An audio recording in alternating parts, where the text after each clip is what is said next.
তার বাচ্চা ফুটফুটে সুন্দর, কুত্তার বাচ্চা ফুটফুটে সুন্দর, যদি তার মন খুলে আসবে ছুটে তোমার কাছে পথ ভুলে, যদি তার করো মন খুলে। ও সুদাউরির হুয়া, ও গাড়িয়া হুয়া, গাড়িয়া হুয়া তুমি জানানি, ওই শুয়োরের বাচ্চা, বান্দির বাচ্চা, এই শুয়োরের বাচ্চা, এই কুত্তার বাচ্চা দেখ, তুই তো কাঁচা মরিচ বেচতে, তুই তো কাঁচা মরিচ বেচরা হুয়া, তুই আর কত কানি লইবে।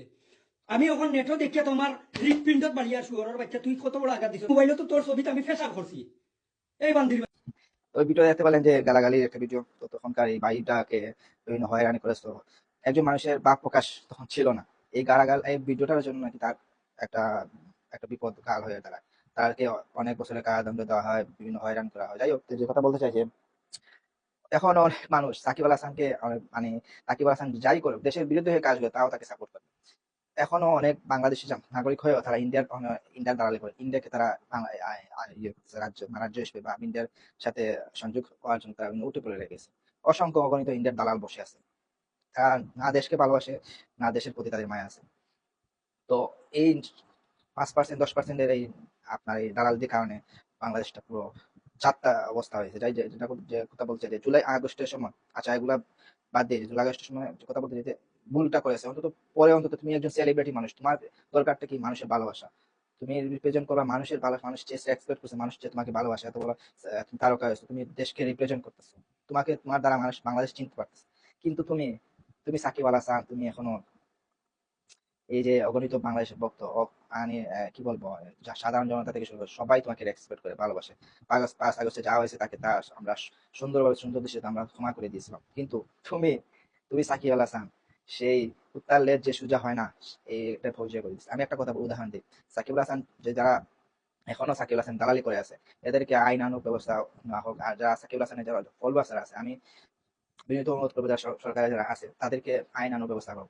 তো আমি যত ফলোয়ার আছে তাদেরকে দ্রুত সময়ের ভিতরে তাদের এই সাকিব আল হাসানকে আনফলো করা হোক। সে বাংলাদেশের কেউ না, একসময় ছিল, এখন সে মারা গেছে। আমি একটা উদাহরণ দিই, যখন পৃথিবী সৃষ্টি করার আগে ইবলিসকে আল্লাহ তাআলা তৈরি করেছেন, তাকে তার তখন সেই ইবলিস আল্লাহর অনেক লক্ষ লক্ষ বছর আল্লাহর ইবাদত করেছিল। সে ফেরেশতাদের চাইতে অনেক বেশি উত্তম ছিল। ফেরেশতাও তাকে লিডার হিসেবে মনে করত। কিন্তু আল্লাহ তাআলা যখন দুনিয়ার সর্বশ্রেষ্ঠ আপনার মানব মানবকে সৃষ্টি করলেন, তাকে বলা হলো এই ইবলিসকে, এই মানুষকে তুমি সেজদা করো। কিন্তু এই ইবলিস তার ইগোর কারণে সে মানুষকে সেজদা করে নেয়। সে বলে আমি আগুনের তৈরি, সে মানুষের তৈরি, আমি কেন তাকে সেজদা করবো। এই একটা আল্লাহর মানে কথা অবাধ্য হওয়ার কারণে তাকে সুন্দর একটা আরামবায় সে একটা জান্নাত তাকে বিতাড়িত করে দিচ্ছে। আর সে তুমি সাকিব আল হাসান, তুমি কোন সেটেল বাল আব্দুল্লাহ, তোমাকে তুমি যা করেছো তা এনাফ ইজ এনাফ। আমরা চাই না একটা বাংলাদেশকে থাকতে হলে বাংলাদেশের মানুষের কথা শুনতে হবে, মানুষের কথা, মানুষ যারা ফ্যান ফলোয়ার আছে তাদের কথা আপনি আপনার তাদের কথা রাখতে হবে। কিন্তু আপনি কারো কথা না শুনে আপনি দালালি করতেন, একটা স্বৈরাচারকে আপনি জন্মদিনে উইশ করতেছেন।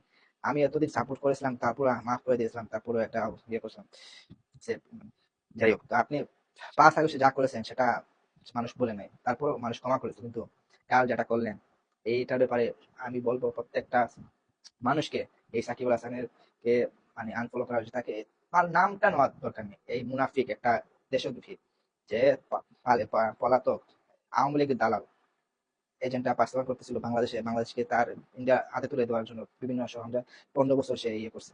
আর সেই মানুষটা আছে, আপনি প্রিয় মানুষটা, সেই প্রিয় মানুষটা হয়েও আপনি যেটা করছেন। আমার কথা হচ্ছে গিয়ে এই যে যখন জুলাই আগস্টের সময় এই ফায়াজকে আপনার মনে আছে, এই যে ফায়াজ বাংলাদেশের জার্সি পরিহিত, তাকে ওই অবস্থায় তাকে আন্দোলন করার সময় তাকে এই পুলিশ ধরে নিয়ে তাকে বিভিন্ন হেনস্থা, তাকে বিভিন্ন টর্চার করে, তখন আপনার এই মনটা।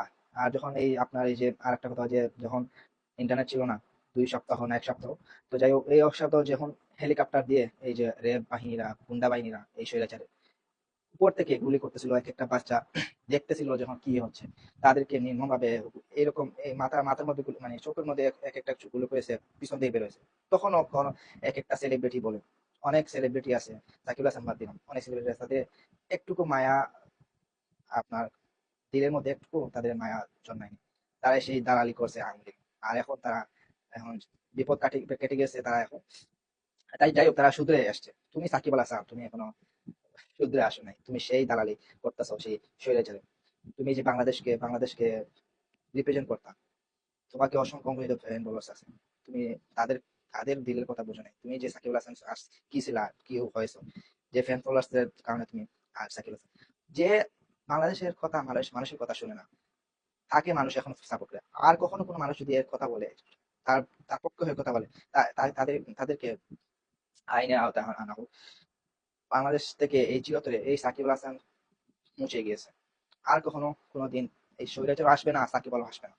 আপনি যদি একটা বারও যদি তাকে অনেকবার আমরা আনার জন্য চেষ্টা করছি, তো সে একবারও কি এই 5 বছর যা হয়েছে, সে একবারও কিন্তু ভিডিওতে বা পোস্টে হোক ক্ষমা চেয়েছে, কিন্তু চাই নেই। তারপর আমরা মানুষ চাইছি সাকিব আসুক খেলে। তার দরকার নেই, বা তার টাকা আছে, তার অসংখ্য অগণিত লিগ খেলে বেড়াচ্ছে, আর আমরা পরে আছি সাকিব আসুক। আমরা বাংলাদেশের আমরা ফ্যান ফলোয়ার তাকে চাই, কিন্তু সে আমাদের কথা তোয়াক্কা করে না, আর আমরা পরে আছি তাকে নিয়ে। কি ধরনের একটা জানোয়ার হলে, এমসি হলে সে এরকম কাজ করতে পারে? মানুষ অসংখ্য অনেক মানুষ দেখে, কিন্তু তোমার মতো একজন একজন এমসি বাংলাদেশের ঠাই হবে না।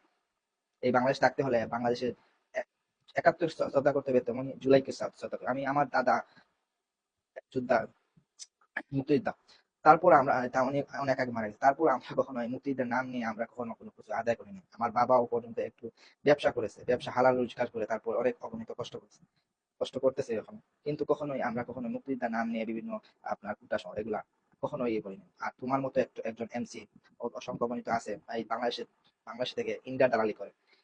বাংলাদেশকে কখনো তারা এই ইন্ডিয়া তো আছেই, বাংলাদেশ কখনো বড় করতে মানে বাংলাদেশ যে উন্নতি হোক সেটা চায় না, কিন্তু তার চাইতে বড় আপনার দেশপ্রিয় হয়ে তারা দেশে থেকে ইন্ডিয়ার রয়ের এজেন্ট হিসেবে কাজ করে। এদেরকে বাংলাদেশ থেকে যতদিন না পর্যন্ত বিতাড়িত না করা হয়। সবচেয়ে ভুল হয়েছে কি, যখন সরকার মানে উপদেষ্টা আসার পর যে এই সকল আওয়ামী লীগের যারা দালাল আছে তাদেরকে দ্রুততার সাথে যদি ফাঁসির কাজটি ঝুলানো হতো, বাংলাদেশ এই অবস্থায় যে অশান্তি সৃষ্টি হয়েছে, এই সৃষ্টি কখন হতো? বাংলাদেশে ঠিক থাকতে হলে এই সকল যারা আওয়ামী লীগের দালাল আছে তাদেরকে নির্মূল না করা পর্যন্ত বাংলাদেশ কখনো শান্তি আসবে না। সালাম আলাইকুম।